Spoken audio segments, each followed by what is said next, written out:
before, and this is after.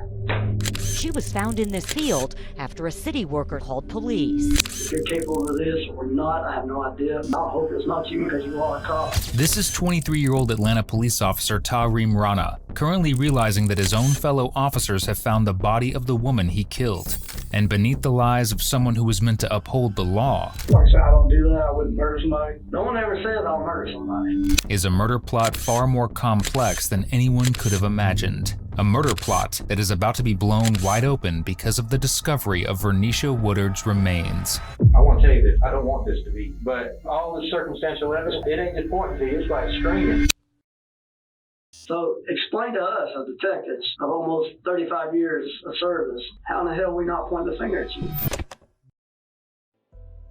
On August 12, 2014, a chilling discovery was made on Elm Street in Hapeville, Georgia, when a city social worker came across something no one ever expects to see: a burned body of a young woman.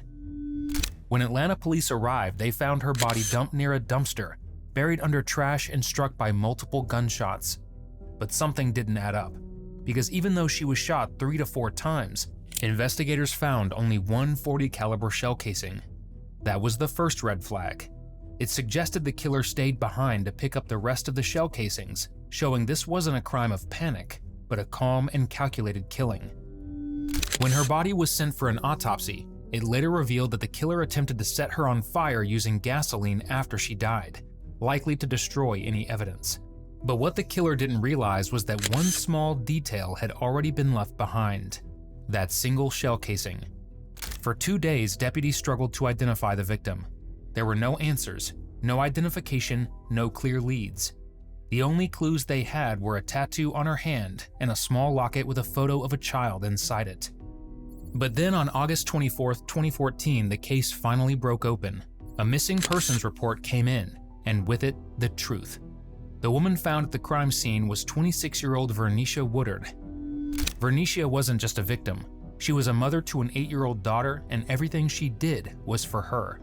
At the time, she was living in a motel in Tucker, Georgia, doing exotic work to keep food on the table and a roof over her child's head. But somewhere along the way, she crossed paths with the wrong person, and that single decision cost her everything.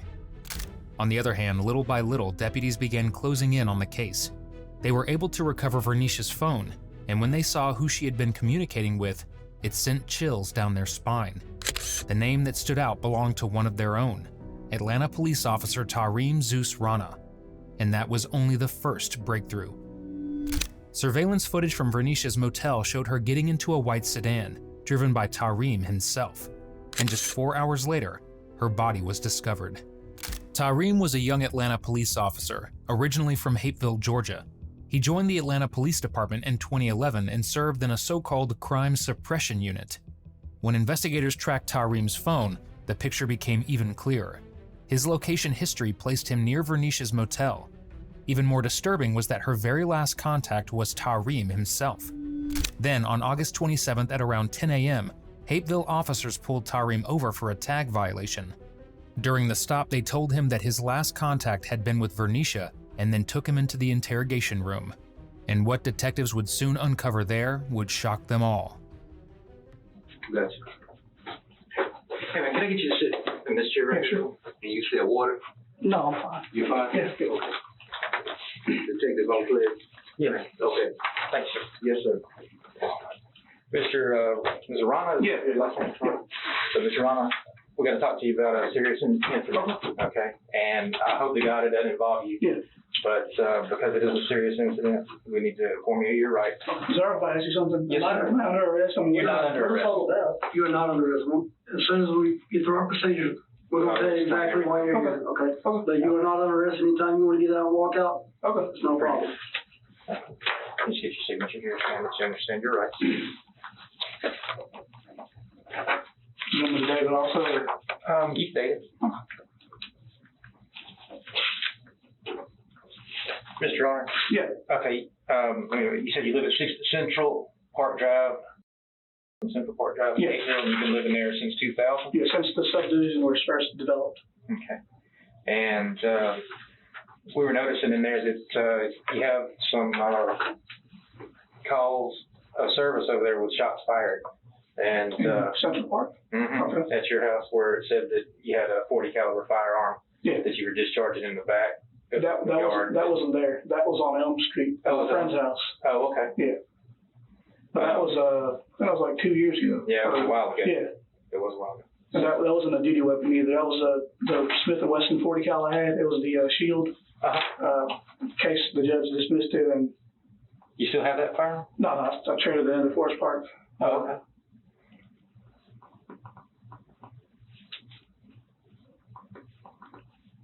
How many firearms do you own right now? Just my duty weapon and a .22 long rifle. 22 rifle? Yeah. Your duty weapon is a .40 caliber? Yeah, it's the Glock 22. I went to the Glocks? Yeah. How long y'all been with the Glocks? Because y'all did have the Smith & Wesson 9 rifle. Yeah, the Smith & Wesson 40, but we went to the Glock. It's been about a year and a half. About a year. You like it better, or pros and cons? I think it's better. I mean, to me, it's more reliable and it's easier to take down. Another thing that we were asking you about was the use of SPAC pages, or was it Craigslist? Yeah, the Craigslist ads. Yeah. Craigslist. So you were talking to somebody on Craigslist? Yeah. How many times in the past 6 months have you used Craigslist to talk to somebody? Probably 3, maybe 4 times.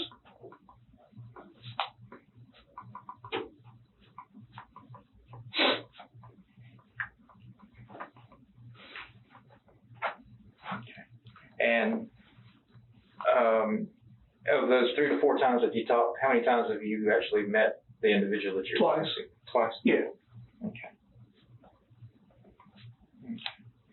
And you said that last week that you contacted an individual on Craigslist, and what was the process that you used to contact her? Usually I just text them. You text And, I mean, if they text you back, and you guys can hook up if you want. And Were you texting or talk to her on the phone? text. Did you start texting and then go to talking, or Usually did you ever call her later? Or? I'll text them, then you can call them and ask them where you want to meet, or they'll call you, and if it's something both of you guys want to agree on, then you meet. If not, then keep it moving. Okay. And you said that you weren't sure if it was Thursday or Friday. Do you I mean, remember? it was later on in the week. Later in the week. I want to say it was Thursday or Friday, but What's your work schedule? right now I'm on the 15, so they fluctuate our hours. Okay. So What days did you work last week? I was on vacation all last week.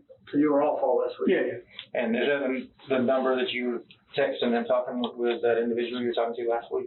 Yes. Okay. And she was a female? As far as I know, I didn't see her in person. I mean, Okay. Did you see a picture of her? yeah, on the Craigslist ad. Okay. Can you describe the picture to us? Looked like a black female, kind of medium build, I guess. Black female, short hair. It's like a week ago. I really don't remember. I mean, You don't remember? well, I mean, like I said, like Obviously, she caught your eye, right? Thought Yeah. she was attractive. yeah. About how old do you think she was? From the picture, it looks like she's in her 30s. 30s. Typically, when you go to Craigslist, what kind of female, what are you looking for? When you go to Craigslist, say, I want to go out with somebody. Me personally, I just try to hook up with the easiest girl. I mean, somebody who doesn't charge a lot, and I mean, the race thing doesn't really matter to me, as long as they're disease free and stuff. I mean. Friday was the same day the murder happened, and even though he thinks he can lie his way out by telling officers he never met her, he's dead wrong. Tareem first contacted Vernicia through Craigslist, and since it was a paid date, she agreed. That same day was also the first time they met in person. And it doesn't matter how much he denies it now, by the end of this interrogation, he'll have nowhere left to run. Was her hair short or straight, or do you remember? I don't remember. I mean, Could this be the girl that you were talking to on for the pictures? I'm not sure. I mean, the skin complexion looks the same, but I mean, with the ad, the face wasn't really clear on it, so it might be, it might not. But the skin complexion does kind of look. I know you guys said you were coming to meet me in my house. I mean, you could have just stopped me there. I would have voluntarily came down here. It's not like. We understand that here's the one, we didn't know you were a cop. Okay. 2, all right, this is a homicide. Weapons, danger. Yeah, I understand. I mean, You I'm not. Yeah, I would never. If you were going to a homicide suspect or a homicide witness's house, Yeah, You guys would have done the same. yeah, I understand. I just, I mean, it ain't nothing personal. We didn't know you was a child. Don't know you from Adam, but we're all going home, right? yeah, You know what I'm saying? And we weren't trying to embarrass you. That's why we're trying to let you get out to the side street. So you had talked to her, and why is it that you didn't go meet this person? she's too far. I mean, I think she said he was in like Norcross or something. And personally, I don't want to drive and waste all that gas money to go up there.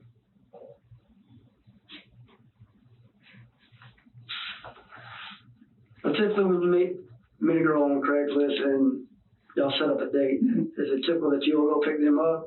You will just meet wherever they want me. Usually, if they're close, I'll So go. they name the location, Yeah. and you drive to the location? Yeah. Okay. And is the date or act or whatever done where she requests, or do y'all? Usually where she requests. Okay. I'm sure you guys have looked at my phone records. I contacted like 3 or 4 different numbers that day on Craigslist, so I mean, it'll all come up on there. Okay, great. Can you walk us through your day last Friday from the time you got up? I woke up, brushed my teeth. About what time did you get up? I want to say 9:30, 10 o'clock. Vacation, right? Yeah, I mean, Okay. You got ready, brushed your teeth, what have you? yeah, played on PlayStation, watched some TV. Once I started getting on my little tablet at home and looking at the ads on Craigslist. About lunchtime, 11, I want to say 1 or 12. I mean, 12, 1 o'clock. yeah. Back on Friday, you said about 12, 1 o'clock is when you started looking on Craigslist. Mm-hmm. And is that when you started making phone calls around that time or so, or do you remember? I don't remember. I want to say it was around 2, maybe earlier. I don't remember the exact times. Mm-hmm. So. Would it be okay if we looked at your phone later? Maybe we could get back up and look through your phone and see Yeah, that? I mean, you guys are already gonna look through it, so it don't matter what I say.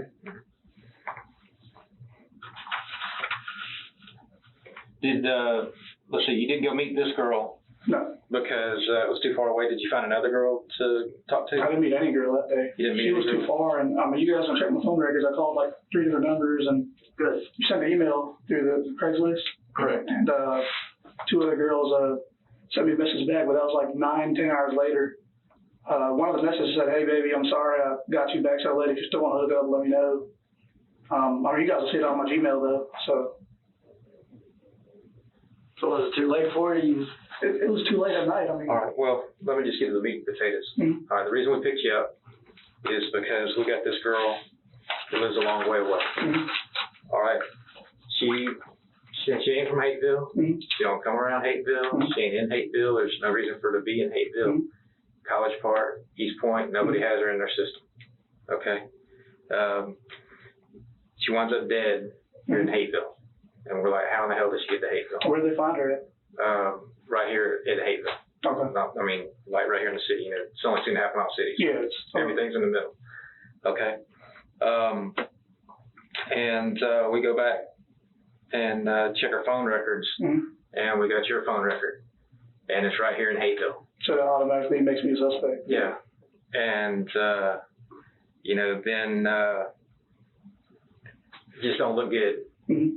And then with her line of work and your line of work, Yeah, it's just not smart stuff going on. yeah, absolutely. Tareem still doesn't realize that detectives have him dead to rights. It wasn't just that he was in the victim's contacts, but the fact the phone calls between them were frequent. On August 22nd at 11:01 a.m., a call pinged a cell tower near Tareem's home in Hapeville. Then at 11:43 a.m., another call hit a tower near Vernicia's motel. On top of that, Vernicia's roommate also testified that she left for a date around 8:30 to 9 a.m. and never returned back home. Well, to allude to the fact that we found, as was cross-reference, her Facebook, or not her Facebook, but her Craigslist, her back page, and her phone records. What number was the last number? Mm-hmm. Calling her phone. Mm-hmm. All right. And that was Friday morning. Do you recall having a conversation with her? I called her and told her she was too far. I mean, like I said, I didn't meet her that day. So she might have met somebody else. I don't know, but I know what you're saying. Why would you call to tell her you wasn't coming? Why wouldn't you just ignore it?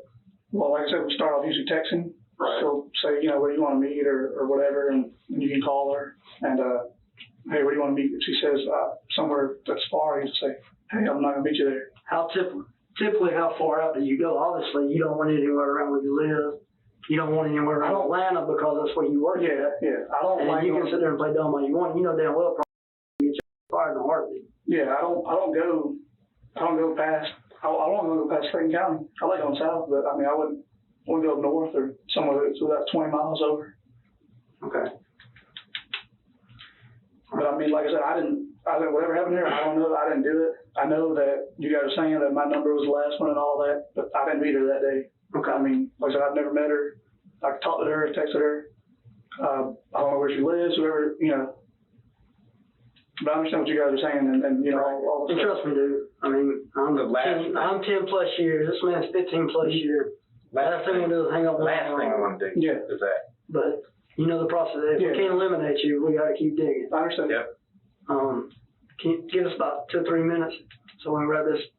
Let me and my partner talk and we'll wrap this up and get you out of here. Oh, sure. All right, thanks, man.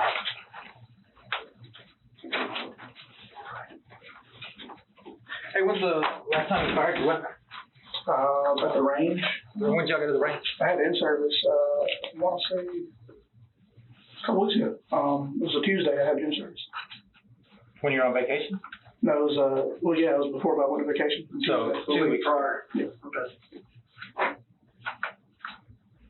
How many bullets you got in your magazine?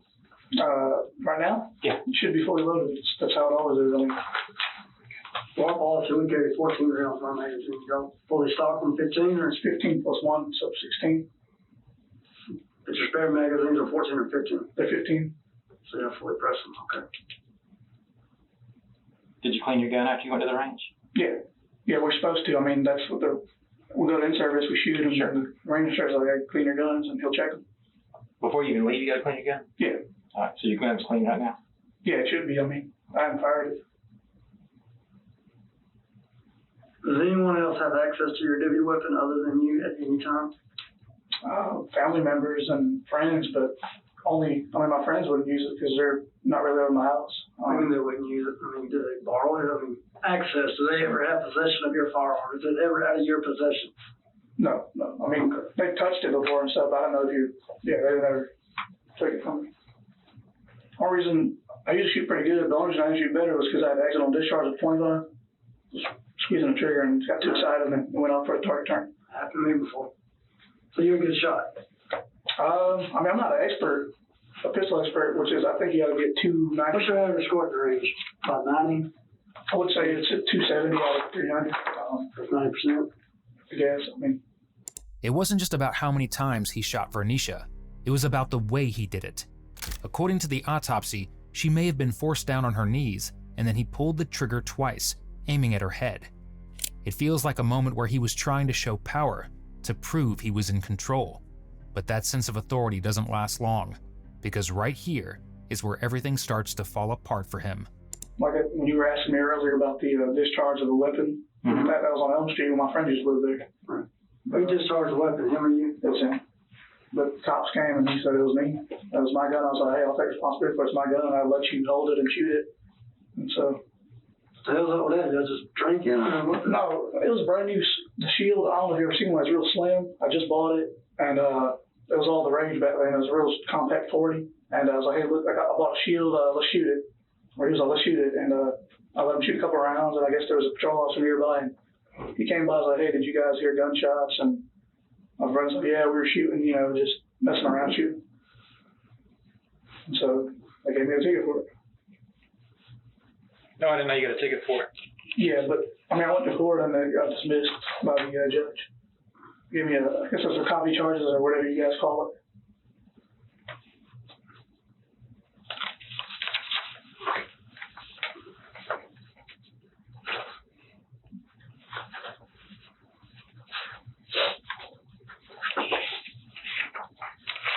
This is before, Okay. and this is after. We're here because this girl's dead. Mm-hmm. Okay? She's been shot. And she's been shot with a .40 caliber weapon, Okay. which you happen to have a .40 caliber weapon. Yes, sir. The round that was fired out of it is a Winchester. Yes, sir. You happen to use a Winchester. Yes, sir. Winchester round. Okay? Okay. Found on Elm Street. Mm-hmm. You're around Elm Street. Mhm. You live over here. This girl is from 30 miles away. Mm-hmm. And all of a sudden she winds up for the first time in her life in Hateville dead. Mm-hmm. Okay? That's just too dang much Mm-hmm. similarity, too much, just, this don't happen. I understand, but like I said, And that's why you're here. But here's the deal, man. On her phone record, your numbers last night popped up. Okay. All right. Friday about midday. Okay. All right. She was picked up by an unknown subject, according to her roommate. Okay. She ain't been heard or seen from since. We found her over here on Elm Street, which no one outside of Hateville would even know that that street was there. Okay. You know where Elm Street is, right? Yes, sir. All right. What's that dead end of Elm Street? I don't know. I mean, there's 2 gates and that's it. I don't go past there. So there's 2 gates down there. So you're familiar with what's down there. I don't know what's down there. I know there's Elm Street, and then you make the right onto whatever street that is, and it takes you back out towards Loop Road. All right. So you know the area. You know the area I'm talking about. Yes, sir. All right. So nobody outside of Hateville even knows that street exists. I would assume. I mean, Right. I would assume too, and that's where we're going. All right. We found this girl. She shot 4 times with a .40 caliber round. Mm-hmm. All right. Someone attempted to conceal her body. Mm-hmm. 2 of the rounds with double taps to the forehead, Mm-hmm. almost touching. Mm-hmm.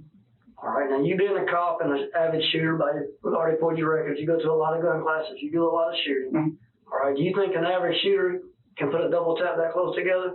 It depends on, I guess, how close. An average shooter, and that just someone who just picks up a gun, don't even know what a damn double tap is, right? I mean, come on. I mean, I don't know. I mean, Did you know what a double tap was before you started training to be a cop? yes, sir. You did? Yes, sir. And how did you learn that? I've been around guns my whole life. You've been around guns your whole life. So if I just carry a gun for safety, but I don't really shoot, it's more for show. Mm-hmm. When I go to defend myself, am I going to double tap or am I just going to squeeze off a round? Mm-hmm. You see what I'm saying? Yeah. All right. So our theory is that the person knows how to use weapons, knows these things, and has been trained in some shape, form, or fashion. All right. Then we find out now you're a cop. Mm-hmm. You have a .40 caliber weapon on you. Yes, sir. You admitted to using back pages. You see what I'm saying? And he was All talking those to things this girl. come together. I understand, but like I said, I mean, I'm with you, man. I'm letting you know where we're at, so you know what we're looking at. like, all this evidence and stuff, and it looks bad on me. But like I said, I'm not that type of person. I wouldn't do that. Why would I? I'm not. That's not me. But People do things out of character all the time. I understand, but like I said, I'm not going to ruin my career over that. I mean, But you've chosen to put your career on the line. yeah, I understand. What do you listen to? By soliciting. What, you 23 years old? Yes, sir. How long you been in police? Almost 3 years, 2.5 years. All right, so you're a rookie, right? You're an F&G. Well, yeah, yes. Yeah, you are. All right. I'm 10 plus. He's 15 plus. All right. You're only 2 years in your career, and you're already doing things that your career is done if your supervisors find out about any of this. Okay. You know that, right? And that detective was right. If his supervisor found out what he'd done up to this point, his career was finished. But it didn't even get that far.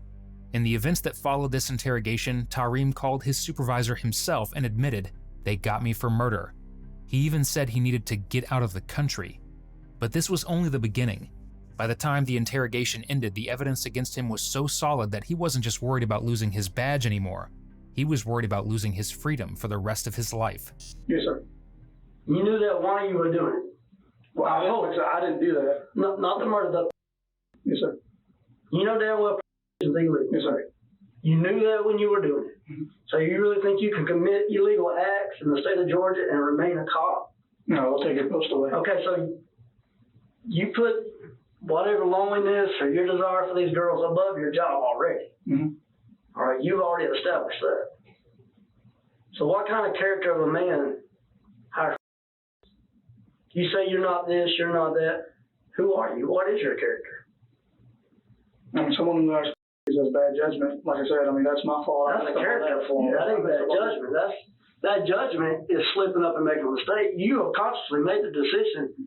This is what you do. This is who you are. You've been doing this. This is not a slip up in judgment. This is what you are. Well, I understand, but like I said, the past 6 months is not like I meet a girl every month. I mean, I might contact them and stuff, and sometimes you meet them. You do it one time and you make a mistake, you slip up, that's the wrong thing. I understand. Okay, but you continuously do it for 3 or 4 times over. And you already got an MO on how you do it. You won't go for the dollars. You won't travel but so far. Mm-hmm. I understand what you're saying. So explain to us as detectives of almost 35 years of service how in the hell are we not pointing the finger at you? I mean, I know you're pointing the finger at me, and that's fine, but like I said, it wasn't me. I mean, I understand that, but that's not a defense. Tell us, make it logical to us how all this is falling together and it's not you. Because, like I said, I didn't pick her up. I was never with her. I mean, whoever told you. So you say, who was you with? Can you put yourself somewhere? I told you I went to my friend's house later on today. You can check my credit card statement. She was dead later on in the day. By 6 o'clock, she's dead. Okay, I mean, like You I said, could have smoked her and went to your friend. That's not a defense, man. You got to give us I more. wouldn't, like I said, I wouldn't do that. I don't know you. When did I meet you? You just met me today. All right, so what the hell do I know about you? I told you. What do you know about me? You know I'm a cop. Just know All right, that's it. you know I'm a cop. You know I'm a cop, but you automatically assume that I hired. Was that the behavior you would expect out of a police officer in the state of Georgia? No. You know what you had to go through to be a cop, right? Yeah. You know what we stand for. Yeah. So the fact that you're even doing this is a black eye to our whole nation. So if you'll do that, why would you not kill her? Maybe she said she was going to talk. Maybe she pissed you off. She said, hey, now I want $80 now because I know you're going to be able to. Like I said, I don't do that. I wouldn't murder somebody. No one ever says I'll murder somebody. Like I'm telling you, I didn't do it. I met my friend later in the day. You can check my credit card statements, check my phone records. I'm giving you access to it. I'm here talking to you willingly. I could have just said, hey, I want my lawyer here. You could. And a Miranda up and walk You out. could. I'm not doing none of that. I got you. Like I said, I got nothing. Was your friend in the car and your friend freaking kept? No, he wasn't in the car with me. It's surprising that a cop who's been with the department for nearly 3 years thinks he can get away with a defense like this. He claims that if detectives checked his GPS history, they wouldn't find anything. Well, unfortunately for him, they did, and it clearly showed that he had actually been at Vernicia's place. On top of that, surveillance footage near her motel also captured his car entering the area. And in the end, the detectives land the final blow, which surely sealed his fate. Have you ever seen this girl face to face? I've never seen her. I've seen her. Never used her before? No. I've never seen her. I don't, like I said, I've seen her on Craigslist and that was it. When we go through your tablet, and your phone records and your text messages, is it ever going to say anything about meeting anybody on Lawrenceville Highway? Does Lawrenceville Highway be too far for you to go? That's too far. I don't know. I mean, that's over 20 miles out. You can check my text. It was going to say, hey, you want to hook up? There's going to be a call in there. How much? And then I'll say, okay, I'm 30 minutes away or whatnot. Call her back. Hey, I'm not coming. It's too far. I look up Lawrenceville Highway. It's too far. Now, you know you got a GPS in your car. Yeah. So we're going to go through that GPS in the car. That's fine. And that's going to clear you, right? That should clear me. I mean, when I look up everything in my car, the GPS, it'll give me a distance to where something is. If it's too far, like I said, I won't go there. But, I mean, when I contacted her, like I said, whatever address she gave me or wherever, it's too far from me. I think it was Norcross or wherever. I don't remember. I mean, you said it's Lawrenceville Highway, so it's obviously 20 miles farther than wherever I'm living right now. I'm with you. All right. I want to tell you this. I don't want this to be. I don't want to arrest you. Okay? I don't want you to arrest me neither. Okay. I don't. But all the circumstantial It's evidence. pointing towards me. I understand. I'm not. It ain't just pointing to you. It's like screaming. Yeah. It's a Mack truck mowing your ass over. I understand. Because you're doing stupid shit. Real stupid shit. We fired a guy less than a year and a half ago for doing the same crap. Yeah, We didn't file, the department did, which they should have. So, that's between you and APD. Yeah. But you got bigger fish to fry here, my friend. Yeah, I understand. But like I said, I'm willing to go to court. I'm innocent. It's not me. Well, here's where we're at, man. I do appreciate the fact you coming in. Yeah, no problem. You better stand up. We're just looking for answers, as you always know. Yeah. Like I said, I don't know you from Adam. I don't know if you're capable of this or not. I have no idea. Like Detective Cushing said, I hope it's not you, man, because you are a cop. Yeah. And last thing we need is another black eye to our profession. I understand. But we're going to do our due diligence. Yeah, and we're going to see this thing 100% through. You came in here on your own. You're going to walk out on your own. Your car's headed to the GBI. Okay. They're going to give it the full run through. They're going to take it apart piece by piece, the whole 9 yards. Okay. Your duty weapon is going with it. Okay. Actually, yeah, duty weapon to go with it. So you need to notify your supervisor of the situation. I'll give you my card. They give you his card, and you need to contact us for whatever information. Search warrant's being written for your house right now. We're going to execute a search warrant on your house as soon as we get it signed. Okay. All right, and then we'll go from there. Okay, how do I mean, get a ride anywhere or go to work tonight or any of that? We'll give you a ride, We'll give you a ride, man. but we can't let you go to the house right now because No. we're sealing the house. You know how that works. Yeah, I understand. So, And we'll be respectful for you guys, man. We ain't gonna go in there and break your Right. stuff or We anything just- like that. We got to do our job for this person right here. okay. So I have 2 dogs in the backyard. Well, they'll be in the backyard. Yeah, they're not gonna, as long as someone doesn't go out the back door, they're not doing nothing. No problem. Yeah, we ain't messing with dogs. Nope. And if we do, we got that under control. That'll secure them while we're back there, then we'll Yeah. turn them right back loose. Okay. All right, so So I'm right now being detained still. no, right now you're free to go. You can go to Just jail, like whatever. before. If you want, we'll take you to the damn gym. Might be a good time to work out. Well, I mean, all my stuff was in the car. I mean, my headphones, my iPod, my cell phone, my wallet. I have. You can get back in the car, man. Yeah, I can't get you in the car. Well, you know, When deputies searched Tareem's car, they found a Glock 40 caliber, the gun that had ended Vernisha's life, along with GPS data proving he'd been at her house. The surprises didn't stop there. At his home, deputies found the last thing they could ever expect: 2 used contraceptives and 2 .40 caliber shell casings he had tried to hide. Ballistics tests later confirmed that the Glock had fired the cartridge found in Vernisha's body. Moreover, Vernisha's DNA was on both contraceptives, as well as all over the pistol, on the handle and the trigger, possibly from struggling to resist. By then, Tareem knew it was over. He tried to flee the country, booking a one-way flight to Mexico the very next morning, August 28th, but he didn't get far. Authorities arrested him at Hartsfield-Jackson Atlanta Airport before he could even board. In the end, Tareem was indicted on charges including malice murder, arson, concealing a death, and offenses related to his position as a public officer. In 2016, a Fulton County jury convicted him on all counts, rejecting claims of accidental shooting or self-defense. He was sentenced to life without parole for malice murder, with additional consecutive and concurrent sentences for related offenses. Thank you for watching today's video. Whether you're new here or have been with us for a while, check out one of the craziest cases I've ever covered right here, or one of my newest uploads right here.